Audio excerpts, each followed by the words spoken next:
بسم اللہ الرحمن الرحیم الحمد للہ رب العالمین اشہد ان لا الہ الا اللہ وحدہ لا شریک لہ واشہد ان سیدنا ومولانا محمدا عبدہ ورسولہ اما بعد فاعوذ باللہ من الشیطان الرجیم بسم اللہ الرحمن الرحیم فَإِذَا أَمِنْتُمْ فَمَنْ تَمَتَّعَ بِالْعُمْرَةِ إِلَى الْحَجِّ فَمَا اسْتَيْسَرَ مِنَ الْهَدْيِ فَمَنْ لَمْ يَجِدْ فَصِيَامُ 3 أَيَّامٍ فِي الْحَجِّ و7 إِذَا رَجَعْتُمْ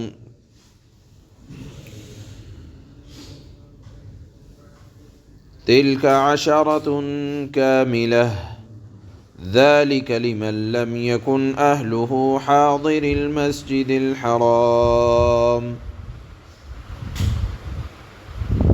واتقوا الله واعلموا أن الله شديد العقاب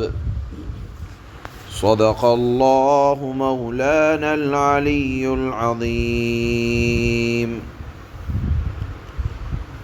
یہ ذکر آپ کے سامنے چل رہا ہے کہ اللہ نے ان آیات میں حج کے احکام کو بیان فرمایا۔ حج کے احکامات میں سے پہلا حکم یہ ہے کہ احرام باندھنے کے بعد اس وقت تک احرام نہیں کھلے گا جب تک حج کے تمام ارکان کو مکمل نہ کر لیا جائے۔ اس میں اللہ نے ایک حکم یہ بیان فرمایا کہ اگر کوئی پریشانی ایسی آ جائے، تکلیف ایسی آ جائے کہ آپ نے حج کا احرام باندھا تھا لیکن دشمن نے روک دیا تو کیا مسئلہ ہے؟ تو کل آپ کو بتلایا گیا تھا کہ ایسی صورت میں حکم یہ ہے کہ اگر آپ اپنے ساتھ کوئی جانور لے جا رہے ہیں حج کا، یا اگر اپنے ساتھ نہیں لے جا رہے ہیں تو جو انتظام آپ نے کیا ہے حدود حرم میں ایک جانور بھیج کر اس کو قربان کر دیں اور اپنے سر منڈا دیں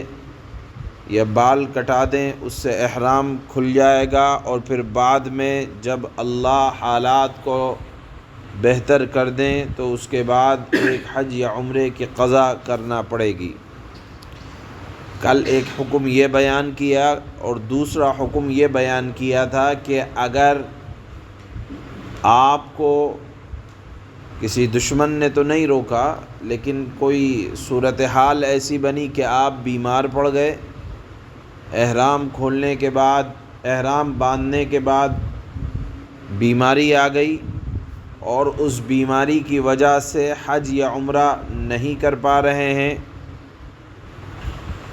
اور مجبوری آ گئی، بیماری عذر ہو گیا، تکلیف ہو گئی، تو اب ایسی صورت میں اللہ نے فرمایا کہ 3 باتوں کا اختیار ہے۔ یا تو یہ کہ سر منڈا لے، سر منڈانے کے بعد 3 دن روزہ رکھ لے، 3 دن روزہ نہیں رکھ سکتا تو 6 مسکینوں کو کھانا کھلا دے، 6 مسکینوں کو کھانا نہیں کھلا سکتا تو 1 بکری حدود حرم میں بھیج دے، اور وہ احرام سے باہر آ جائے گا، اور پھر جب اللہ سے حد دے تو اس کو قضا کر لے۔ یہ حکم کل کا تھا، کل کی آیت میں جو بیان ہوا۔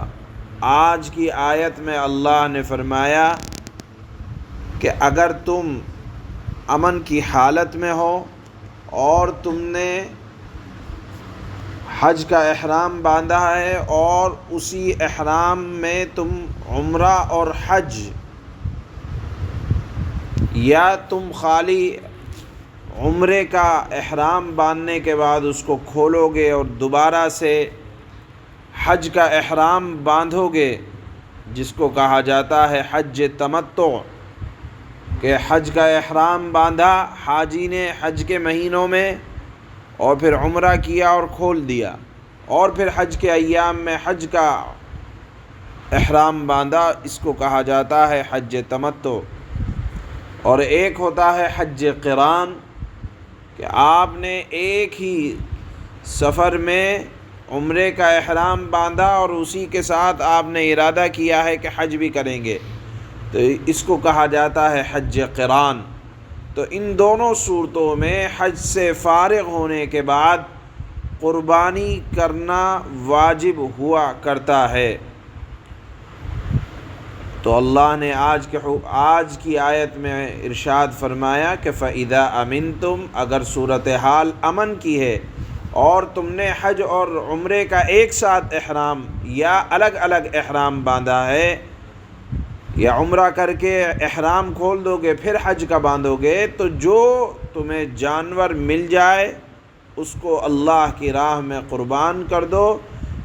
یہ قربانی حج کی قربانی کہلاتی ہے۔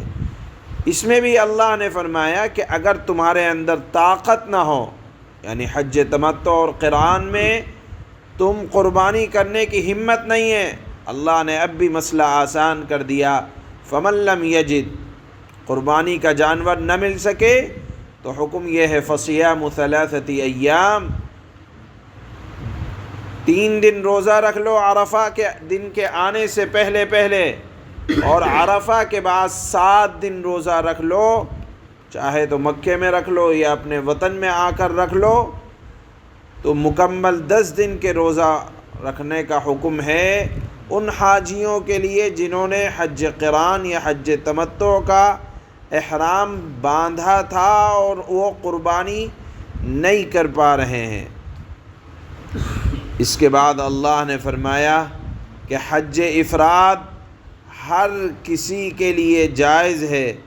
لیکن حج تمتع اور حج قران صرف ان لوگوں کے لیے جائز ہے جو حدود حرم سے باہر سے آ رہے ہیں، اور جو حرم کے اندر رہتے ہیں، مکہ مکرمہ کے اندر رہتے ہیں، ان کو، جو حدود حرم کے اندر رہتے ہیں ان کے لیے احرام حج یا عمرہ کا باندھنا واجب ہے۔ یعنی گویا کہ حج افراد تو ہر شخص کر سکتا ہے، لیکن تمتع اور قران صرف ان لوگوں کے لیے جائز ہے جو میقات کے باہر سے آ رہے ہیں، اور جو میقات یعنی جو متعینہ مقامات ہے جہاں سے حاجی احرام کے بغیر نہیں جا سکتا، تو ان کے لیے صرف اور صرف حج افراد ہی کرے گا۔ اللہ نے یہ حکم یہاں بیان فرمانے کے بعد ارشاد فرمایا کہ دیکھو اللہ سے ڈرتے رہو۔ یہ تمام کے تمام اللہ نے حج کے احکامات بیان فرمائے، اور جو شخص اللہ سے نہیں ڈرے گا اور منمانی زندگی گزارے گا اور احکامات کے سلسلے میں اپنے آپ کو آزاد رکھے گا، تو یاد رکھو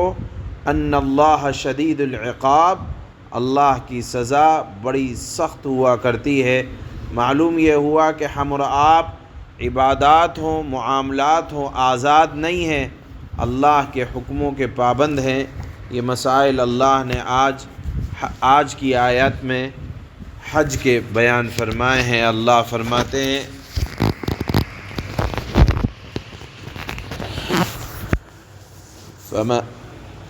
فَمَن كَانَ مِنكُم مَّرِيضًا أَوْ بِهِ فَإِذَا أَمِنْتُمْ فَمَن تَمَتَّعَ بِالْعُمْرَةِ إِلَى الْحَجِّ فَمَا اسْتَيْسَرَ مِنَ الْهَدْيِ فَمَن لَّمْ يَجِدْ فَصِيَامُ 3 أَيَّامٍ فِي الْحَجِّ و7 إِذَا رَجَعْتُمْ تِلْكَ 10 كَامِلَةٌ۔ پھر جب تم امن حاصل کر لو، یعنی جب امن کا زمانہ ہو اور تمہارا حج کا ارادہ ہو، تو جو شخص حج کے ساتھ عمرے کا فائدہ بھی اٹھائے، یعنی حج تمتع کرے، تو جو قربانی میسر ہو اللہ کے حضور پیش کرے۔ ہاں اگر کسی کے پاس یعنی حج تمتع یا حج قران کرنے کے والے کے پاس اس کی طاقت نہ ہو، یعنی قربانی نہ کر سکے، تو وہ حج کے دنوں میں 3 روزے رکھ لے۔ 9 ذی الحجہ سے پہلے تک 3 روزے ہوں گے، اور 7 روزے اس وقت جب تم گھروں کو لوٹ جاؤ۔ اس طرح کل یہ 10 روزے ہو گئے۔ یہ اس حاجی کے لیے ہے جو حج کا احرام باندھ کر گیا تھا لیکن کسی وجہ سے قربانی نہیں کر پا رہا ہے، تو اس کا بدل یہ ہے کہ 10 روزے رکھے گا، 3 روزے حج سے پہلے اور 7 روزے حج کے بعد۔ ذَلِكَ لِمَن لَّمْ يَكُنْ أَهْلُهُ حَاضِرِ الْمَسْجِدِ الْحَرَامِ وَاتَّقُوا اللَّهَ وَاعْلَمُوا أَنَّ اللَّهَ شَدِيدُ الْعِقَابِ۔ اس آیت میں حکم یہ بیان کیا آیت کے اس حصے میں